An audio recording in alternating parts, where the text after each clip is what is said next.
the kingdom of Eruwa shimmered beneath the morning sun like a jewel set in gold.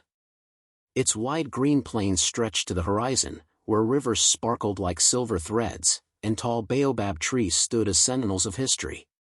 Every sunrise in Eruwa was a celebration of peace. The sound of drums echoed from distant villages, traders opened their stalls filled with spices and woven cloths, and children chased one another through sunlit courtyards. But at the heart of this harmony stood one man, King Adewale, the Lion of Eruwa, whose wisdom and fairness had made his name a song on the tongues of his people. His rule was not born from fear, but from love. He walked among his subjects without guards, smiled at farmers in the fields, and listened to the stories of elders as if they were the laws of the gods themselves. To his people, he was more than a king, he was the protector of their hope, the very soul of their prosperity. Beside him stood Queen Nia, a woman whose gentleness balanced the strength of her husband's reign. Where Adewale's voice was thunder, hers was rain, soft, nurturing, and full of life. Together, they were not merely rulers, they were partners in spirit, friends in laughter, and lovers in silence. It was said that when they sat side by side on the palace balcony, the kingdom itself felt at peace.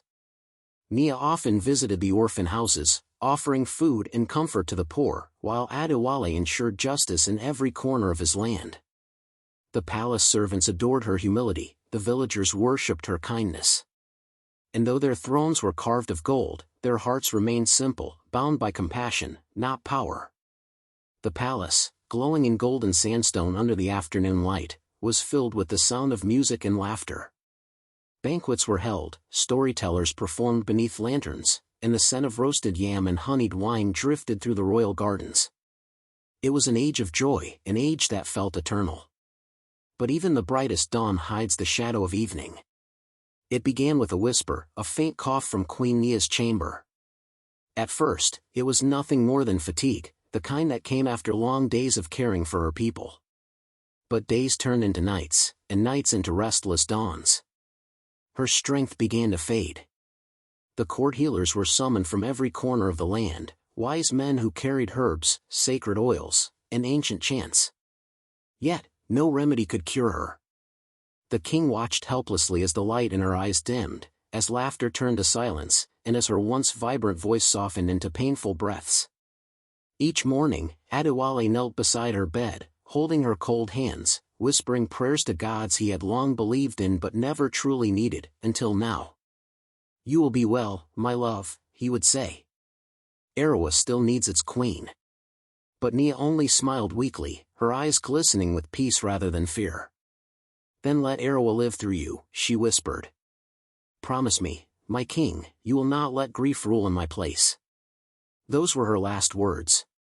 When the palace bells tolled that dawn, all of Eruwa fell silent. The sun rose dim, and the golden courtyards that once rang with laughter were now heavy with mourning. Days passed into weeks, and the mighty King Adewale was no longer seen among his people. The throne hall grew cold, its drums forgotten, its torches unlit. He ate alone, walked alone, and spoke to no one. Every corner of the palace reminded him of Nia, her laughter echoing faintly through the corridors, her scent lingering in the garden flowers she had planted herself. The once powerful king now seemed like a man stripped of his crown. The ministers whispered among themselves, worried for the kingdom's future. Without the queen's gentle hand, the court felt empty, without the king's joy, the land seemed to breathe in sorrow. One evening, as Adewale stood on the palace balcony, the wind carried the faint laughter of children playing far beyond the walls. It struck him then that while his heart was broken, his duty still lived. Yet the emptiness beside his throne was a wound that no power could heal. He gazed at the setting sun, red and weary, and for the first time in his reign, he felt the fear of time. The people still sang his name, but he no longer sang with them. Somewhere deep inside, he knew that love, once lost, leaves a silence that even kings cannot command. The palace of Eruwa had never known such silence. The corridors that once echoed with laughter now carried only the soft shuffle of servants' feet and the whispers of ministers who spoke in hushed tones. Months had passed since Queen Nia's funeral, yet grief still hung over the kingdom like an endless twilight. King Adewale sat alone each day in the great marble hall, his crown resting beside him rather than upon his head. The throne beside his own remained empty, untouched since the day Nia was buried. The ministers, though loyal, grew anxious. They spoke softly among themselves about the need for stability, about heirs, about the uncertain future of the throne. One evening, as the crimson sun dipped behind the palace towers, they gathered their courage and approached the king. Their voices trembled with respect but also with urgency. "Your Majesty," one elder began, bowing low, "the kingdom needs a queen again. The people need a mother of Eruwa, someone who will stand beside you."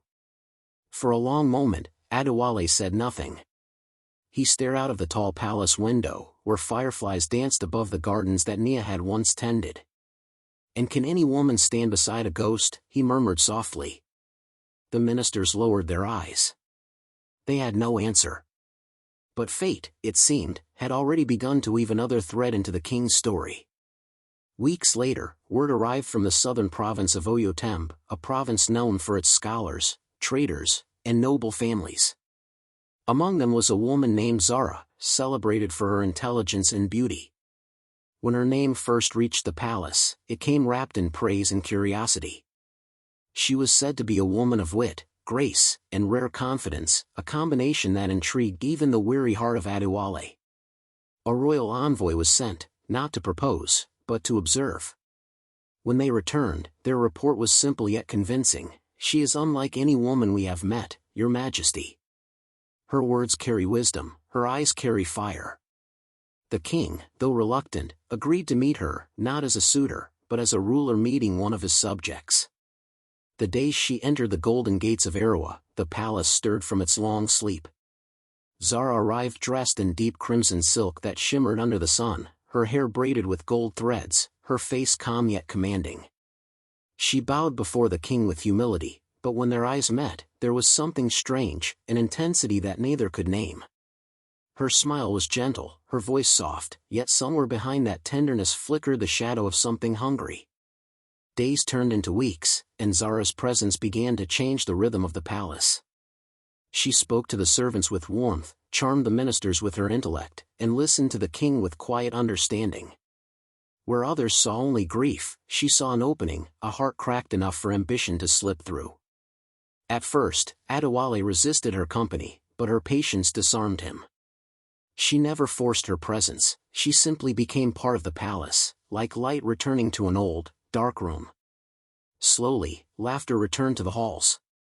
Zara's intelligence impressed the court, she helped resolve disputes, advised on trade routes, and even proposed reforms that benefited farmers.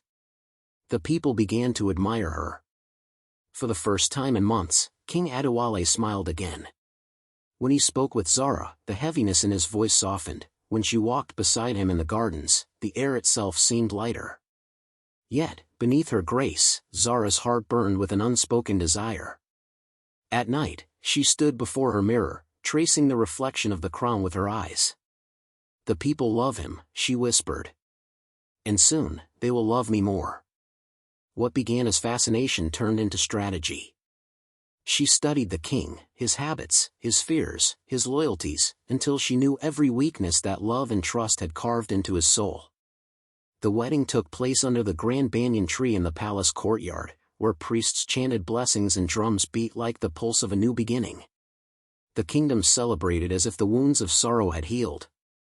Colorful fabrics waved in the wind, children danced, and the people rejoiced at the sight of their king smiling again. But among the joyful faces, not everyone was convinced. The old servants, who had known Nia's kindness, saw something behind Zara's perfect smile, a stillness in her eyes, too sharp, too quiet. Yet they said nothing, for the king's happiness was sacred. As the days passed, Zara became more than a queen, she became the heartbeat of the palace. She joined the council meetings, made decisions about trade and tax, and often spoke in the king's stead when he was ill or traveling. Slowly, her influence grew. The ministers began to seek her approval before presenting matters to the king. Her words started shaping the decisions of the court. But while the kingdom celebrated her intelligence, none noticed how skillfully she began to isolate Adewale, keeping him away from his old advisors, whispering doubts about their loyalty. "They only wish to control you, my king," she would say sweetly, her hand resting lightly on his shoulder. "Trust only me." And the king, weary of loss and eager for comfort, believed her. Night after night, Zara's reflection in the mirror changed. Her robes grew richer, her confidence darker. She no longer whispered of love, she whispered of power. "The throne suits me," she said once, tracing her fingers along the carved wooden armrest of the royal seat. The glow of the oil lamp flickered on her face, half illuminating her beauty, half hiding her deceit. Even the shadows seemed to lean closer to listen. In public, she was flawless, compassionate, graceful, admired by all. In private, her heart became a battlefield of greed. She began collecting rare herbs from the palace gardens, the same gardens that once bloomed under Queen Nia's gentle hands. She told the healers she wished to study medicine, to continue the late queen's work. They believed her. They gave her the strongest roots, the rarest flowers, some meant for healing, others for harm. Each night, she ground them into powder, mixing them with water and testing their potency on stray birds that fell lifeless within minutes. She watched them die with unflinching eyes. "When I drink from the golden cup," she whispered to her reflection, "it will not be as a queen beside a king. It will be as the only ruler of Eruwa." Outside, the wind howled against the palace walls, but inside her chambers, Queen Zara smiled, a smile too calm for someone who once spoke of love. Dawn crept into the palace of Eruwa with a deceptive calm, the kind that arrives before a storm. The sky glowed faintly gold, and the sound of distant drums echoed like a heartbeat beneath the soft hum of morning. Queen Zara stood before her mirror, dressed in pure white silk, her face serene, her eyes steady. On the marble table before her lay a small, ornate cup, the golden cup of Eruwa, gifted generations ago to the kings of old. Inside it shimmered a pale liquid, laced with something no eye could see. She had crushed the herbs herself the night before, the scent of them still clinging faintly to her fingers, bitter, sharp, and final. Outside, the king's attendants moved about quietly, preparing his morning meal. Zara watched her reflection for a long moment, her lips curling faintly into a smile that never reached her eyes.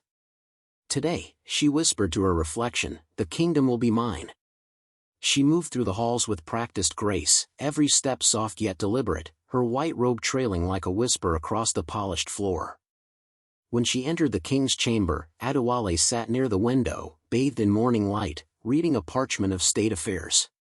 His smile, tired but warm, lifted as she entered. "You rise early, my queen," he said kindly. "The sun has not yet greeted the hills, yet you are already brighter than its first light." Zara bowed her head modestly, her voice soft as silk. "The people of Eruwa rise early, my king. So must their queen." Her hand trembled slightly, not from guilt, but anticipation, as she poured the golden liquid into his cup. The moment hung between them like a fragile thread. Adewale lifted the cup with both hands, offering her a smile of gratitude that only deepened the ache in her chest, not of remorse, but of memory. For a fleeting second, his kindness reminded her of something she had buried long ago, the innocence of a woman who once dreamed of love, not power. But ambition, once awakened, does not sleep again. As he drank, Zara turned away toward the window, her eyes following the flight of two white doves crossing the morning sky. The air was still, and even the servants seemed to move slower, as though the world itself waited. Moments later, the sound of the cup clinking softly against the marble broke the silence. Adewale's hand trembled. His breath caught. A low groan escaped his lips as he pressed a palm to his chest, the parchment slipping from his fingers. "Zara," he gasped, his voice barely a whisper. She turned back, her expression carefully composed, a look of feigned shock spreading across her face. "My king!" "What is it?" she cried, rushing toward him. But in his fading eyes, he saw it, that calm, steady gaze that did not tremble, did not panic. In that single look, he understood everything. His hand reached out weakly toward her, but his words came out broken, strangled. "Why?" he murmured, his voice fading like the last note of a dying drum.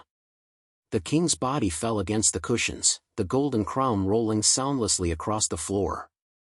The guards burst into the room, followed by the ministers, their faces stricken with confusion and horror. Zara's cry pierced the air, perfect, convincing, filled with anguish. She collapsed beside him, clutching his lifeless hand, tears spilling down her cheeks. He was drinking his tea, she wept. And then, he fell. The palace erupted into chaos. Physicians were summoned, prayers were recited, and bells were rung across Eruwa announcing the sudden death of their beloved king. No one questioned the queen. No one dared. The people mourned. The ministers grieved. Only the old servants watched quietly from afar, their hearts whispering a truth they could not speak. Days turned into weeks, and mourning turned into silence. The palace gates closed to visitors, and black banners fluttered above the towers. Yet, inside the walls, something began to shift. The ministers, once divided, now found themselves guided by a single voice, the queen's. Zara took charge of the court's decisions with the calm authority of one born to rule. The king's spirit would want peace, she said in council meetings, her tone gentle yet firm. We must not let his death weaken Eruwa. Her words soothed the council, but behind that grace lay strategy. One by one, she replaced the ministers loyal to Adewale with new faces, those who owed their rise to her. The palace treasury was reorganized, the guards' loyalty bought with gold. Her rule, though draped in mourning, became absolute. Yet, the old servants, those who had once served Queen Nia, whispered among themselves at night. They spoke of strange lights in the queen's chamber, of her sleepless nights pacing before the mirror, and of the faint scent of crushed herbs that lingered in her room long after she left. But no one dared confront her. Fear had become her crown, and silence her throne. Still, the kingdom beyond the palace began to change. Crops failed, rains grew unpredictable, and sickness crept through villages like a shadow. The people murmured that the spirits were restless, that the gods of Eruwa had turned away since the day their true king fell. Priests warned the palace that a curse now lingered over the land, but Zara dismissed them all. Superstition, she said coldly. The kingdom needs order, not fear. Yet, at night, when she was alone, she sometimes heard footsteps in the dark hallways, the faint rustle of royal robes, and a whisper that froze her heart, why? It came again and again, soft, mournful, unmistakably his voice. She would wake with a start, her breath shallow, her reflection trembling in the mirror. And in the faint shimmer of candlelight, she sometimes saw another figure standing behind her, the gentle eyes of the man she betrayed.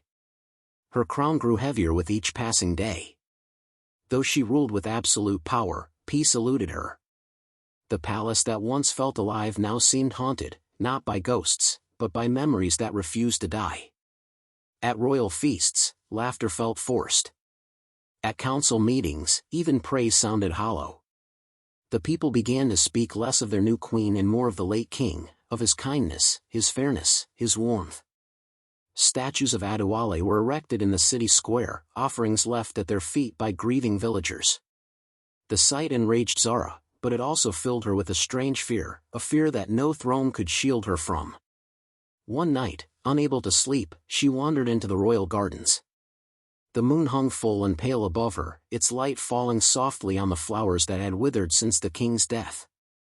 As she knelt beside the pond, she saw her reflection ripple in the water, beautiful, powerful, untouchable, yet behind it, faint and flickering, appeared another face. The king's. His eyes held no anger, only sorrow. You wanted the throne, his voice seemed to echo from the water. Now sit upon it, and see what it costs. The reflection faded, leaving only the trembling image of the queen staring back at herself. For the first time, Zara's heart quivered with something she had never known, not guilt, but fear of her own victory. She turned away, her white robe dragging through the dead petals, her steps echoing in the stillness. Somewhere in the distance, thunder rolled, the first sign of the storm that would soon sweep through Eruwa. Thunder rolled across the night like the growl of ancient gods. Rain finally returned to Eruwa, but it came not as a blessing, rather as a warning. The storm howled through the palace corridors, rattling the golden windows and flooding the marble courtyards where laughter had once echoed. Queen Zara sat on her throne, her face pale in the torchlight, her crown slightly askew. For weeks she had been restless, shadows seemed to whisper her name, mirrors seemed to breathe. The servants avoided her eyes, speaking in hushed tones when she passed. Even the ministers she had bought with gold now avoided her gaze. The rain fell harder, drumming against the roof like fists. A loud knock broke through the sound, and a young guard rushed into the throne room, his armor soaked. "Your Majesty," he panted, bowing quickly, "Prince Alumaid has returned. He is at the gates of Eruwa." Zara froze. The words cut through her like ice. Prince Alumaid, the younger brother of the late King Adewale, had been away in the northern provinces, far from the palace politics, far from her reach. His return meant questions. His return meant danger. "Let him in," she said coldly, masking her unease. But even as she spoke, she felt her pulse quicken. Moments later, the great doors of the palace opened with a deep, resonant groan. Prince Alumaid entered, tall, broad-shouldered, with the same calm strength that once defined his brother. His eyes, sharp and steady, carried none of the softness of the late king. He bowed briefly before speaking, his tone firm but respectful. "My queen," he began, "I came as soon as I heard of my brother's death. But the rumors that reach my ears are troubling. I seek only truth." The silence that followed was thick enough to choke on. Zara rose from her throne, her white robe trailing behind her like smoke. "Rumors," she said softly, her voice laced with mock sorrow. "Rumors are dangerous, Prince. They dishonor the memory of the king." But Alumaid did not flinch. "And lies," he replied, "dishonor it even more." The courtiers exchanged uneasy glances, and the queen's jaw tightened. She dismissed the assembly, her eyes never leaving Alumaid's face. When they were alone, she stepped closer, lowering her voice. "You should tread carefully, my prince. The crown sits heavy on those who question it." Alumaid's expression remained calm, but his eyes burned. "The crown sits heavier," he said quietly, "on those who earn it through blood." For a fleeting second, the queen's composure cracked. Her lips parted, her hand trembling slightly. But before she could speak, thunder boomed again, and in that moment, deep in the shadows of the hall, someone moved. A familiar figure stepped forward, old and weary, yet filled with quiet courage. It was Junaid, the loyal servant of King Adewale. His face was lined with age, his clothes damp from the rain, but his eyes shone with resolve. "Your Majesty," he said, his voice shaking but steady, "I can no longer carry the burden of silence." Zara turned sharply, her heart lurching in her chest. "Junaid," she said, feigning surprise. "What are you doing here?"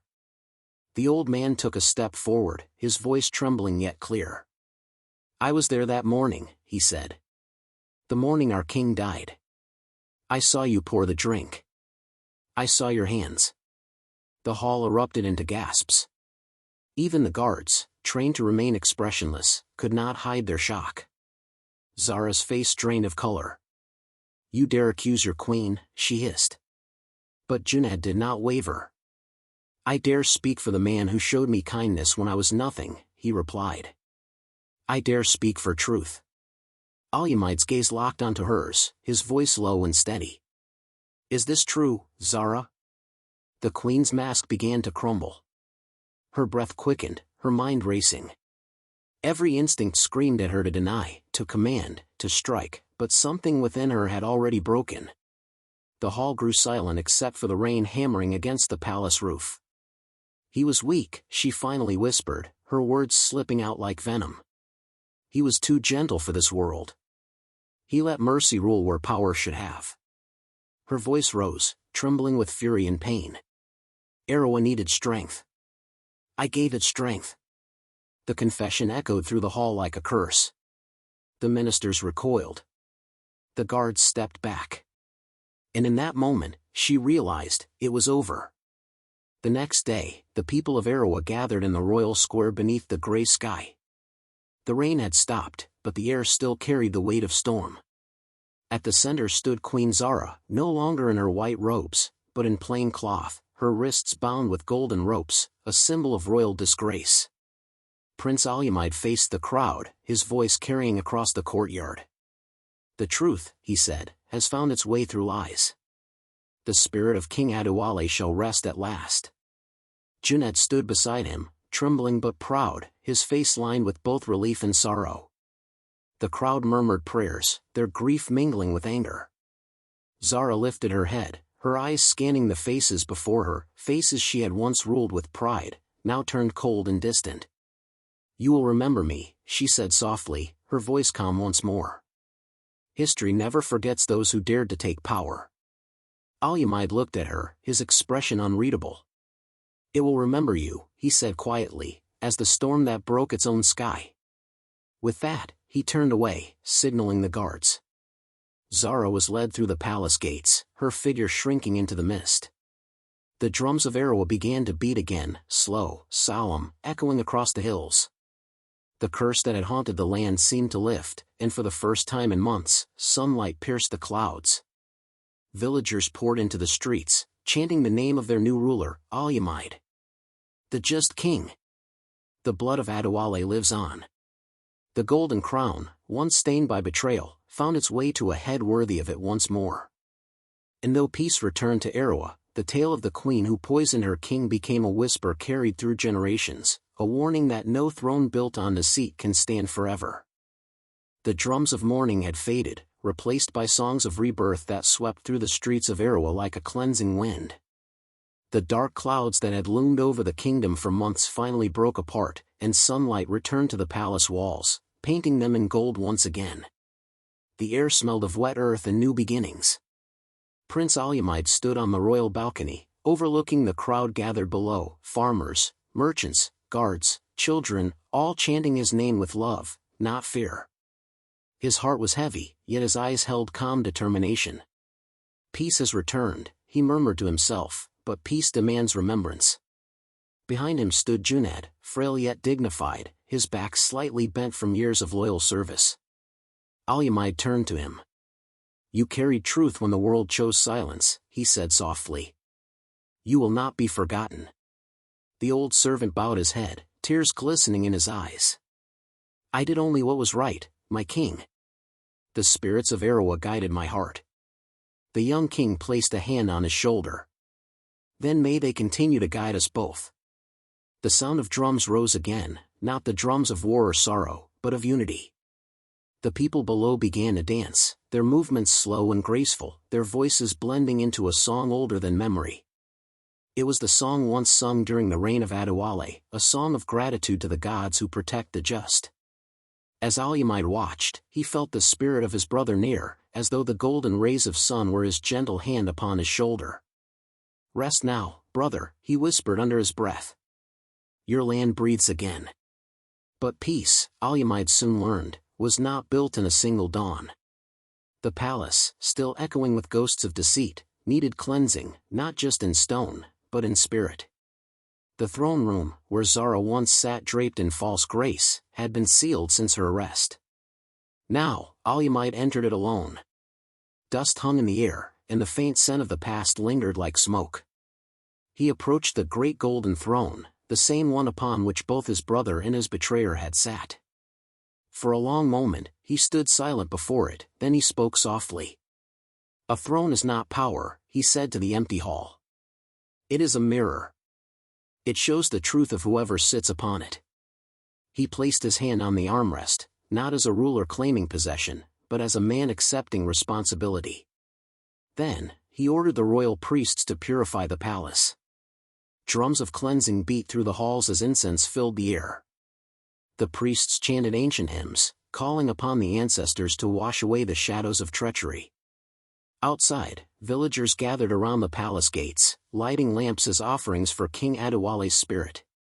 That night, the city of Eruwa glowed like a constellation upon the earth. The new king stood among his people, not above them, and together they prayed under the open sky. The rain that had once brought ruin now fell softly, blessing their faces. It was said that for the first time since Adewale's death, the moon shone perfectly round above the kingdom, as if the heavens themselves had forgiven. And yet, deep in the royal dungeons, Queen Zara remained, her story not yet ended. She sat alone in the cold, dim chamber where the air carried the scent of rust and rain. Her crown was gone, her robes stripped away, but her eyes, those fierce, fire-lit eyes, still burned with unbroken pride. Days passed, then weeks. No one came to see her, save for one, Junaid. One evening, as torches flickered along the stone corridor, he entered quietly, carrying a small bowl of water. For a long time, neither spoke. Then, Zara's voice broke the silence, hoarse, yet steady. "You think I am a monster," she said, her gaze fixed on the wall. Junaid sighed. "I think," he replied slowly, "you are what power makes of those who forget mercy." She turned toward him, her face pale in the dim light. "Mercy," she whispered bitterly, "is a luxury of the powerless." Junaid met her eyes, his expression calm. "And yet," he said, "it is the only thing kings are remembered for." For the first time, her composure faltered. The silence stretched between them, heavy with memories and unspoken regret. "He was kind," she said at last, her voice trembling. "Too kind. And I envied that." Junaid bowed his head.